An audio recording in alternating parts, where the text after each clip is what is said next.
श्री मंदिर छोड़कर जा रहे हैं, पर क्यों? बंगाल में एक भक्त रहते थे, रामदास। उनका नियम था कि हर एकादशी पर वे पैदल बंगाल से जगन्नाथपुरी जाया करते थे।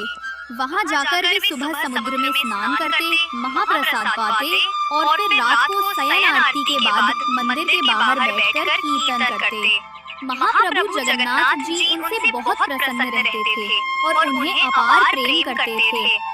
धीरे धीरे समय बीता और रामदास वृद्ध होने लगे।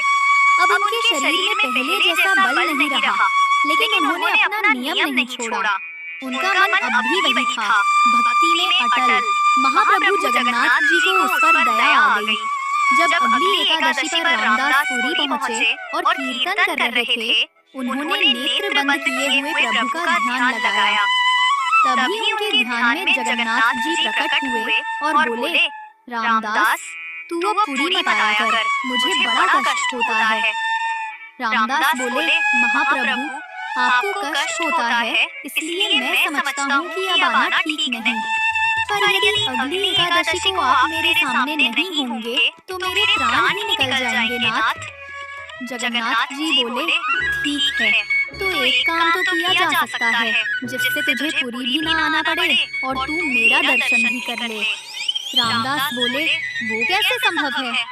जगन्नाथ जी बोले, अगली एकादशी में जब पुरी आएगा तो एक बैलगाड़ी ले आना, मैं भी तेरे साथ चलूंगा तेरे घर, तब मेरा दर्शन कर लेना। प्रेम से दिन भर मुझे ही देखता रहना, मैं तुझे देखता रहूंगा। रामदास बोले, अरे नहीं महाप्रभु, आप तो सुख से विराजो, मैं आ जाऊंगा, मुझे कोई कष्ट नहीं होगा। लेकिन जगन्नाथ जी बोले, अब तो हमने मन बना लिया है, मैं तो तुम्हारे साथ ही जाऊंगा, और वो भी अगली एकादशी पर। रामदास खुश भी हुए और दुखी भी। अगली एकादशी जब आई तो रामदास बैलगाड़ी में बैठकर आए। सब पंडा पुजारी बोले, अरे रामदास, आज बैलगाड़ी से आए हो, कुछ विशेष है क्या? रामदास बोले, नहीं नहीं, बूढ़े हो गए हैं ना, इसलिए।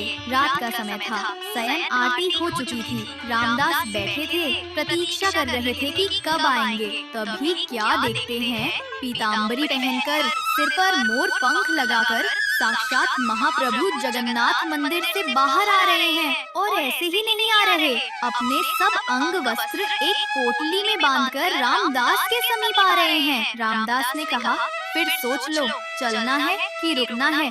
तो जगन्नाथ जी ने कहा, अब तो तय हो चुका है कि चलेंगे हम तुम्हारे संग ही। रामदास मन में सोच रहे थे, मैं तो मना कर रहा हूँ, पर इन्हें ही आना है मेरे साथ। जब बैलगाड़ी के पास गए तो जगन्नाथ जी बोले, ये बैल तो बूढ़े हैं, मैं अगर त्रिलोक का भार लेकर बैठा तो ये यहीं से वैकुंठ चले जाएंगे। भोले रामदास बोले, अब तो यही मिला मुझे, इसी से काम चला लो। जगन्नाथ जी ने कहा, ठीक है। जैसे ही उन्होंने हाथ फेरा बैलों के ऊपर, वैसे ही दोनों बैल तंदुरुस्त हो गए। जगन्नाथ जी बोले, हटो, हम चलाते हैं, ये हमारी काम की है। रामदास बोले, मैं ही चला लूंगा, आप छोड़ो। जगन्नाथ जी बोले, नहीं, मैं ही चलाऊंगा। सामने बैल हाँकते हुए द्वारकाधीश थे और पीछे सीधे साधे रामदास बैठे थे। जैसे ही मंगला आरती का समय हुआ, वैसे ही सब पुजारी बोले, ये सुभद्रा जी और बलभद्र जी तो हैं, पर जगन्नाथ जी कहाँ गए? सब जगह हल्ला मच गया, जगन्नाथ जी चोरी हो गए, ढूंढो। सबका शक गया रामदास के ऊपर, क्योंकि रामदास ही वहाँ रात भर रहते थे। जगन्नाथ जी को पता चल गया था कि सब पंडा पुजारी रामदास के पास आ रहे हैं। वो अभी पुरी की सीमा से बाहर नहीं गए थे। तो जगन्नाथ जी ने कहा, रामदास, तुम मुझे कहीं छिपा दो, सब पंडा पुजारी आ रहे हैं तुम्हारे पास। पास में ही एक तालाब था, उसके पीछे एक गुफा जैसी बनी थी। तो रामदास ने जगन्नाथ जी को वहीं छिपा दिया, लेकिन इनकी पीताम्बरी का एक कोना बैलगाड़ी में रह गया। सब पंडा पुजारी आए और उनकी तलाशी लेने लगे। तभी वो पीताम्बरी का छोर उन्हें दिख गया और बिना कुछ पूछे मारपीट शुरू कर दी। तभी तालाब से आवाज आई, अरे मूर्खो, तुम्हें क्या लगता है मुझे कोई अपनी मर्जी से ले जा सकता है? नहीं, मैं स्वयं चलकर आया हूँ। तभी क्या देखा, जगन्नाथ जी के श्रीअंग से रक्त बह रहा है और पूरा तालाब रक्तमंडित हो गया है। सब बोले क्षमा कर दो महाप्रभु। महाप्रभु बोले क्षमा नहीं मिलेगी, जाओ मेरे भक्त को मारते हो, शर्म नहीं आती। और जगन्नाथ जी रामदास के साथ चले गए। कुछ दिन बाद सब फिर से आए और बोले महाप्रभु हमारी रोजी रोटी कैसे चलेगी, अब आप तो चले आए, हमारा पेट कैसे पलेगा। जगन्नाथ जी ने कहा यही अंतर है मेरे भक्त में और बगुला भक्तों में।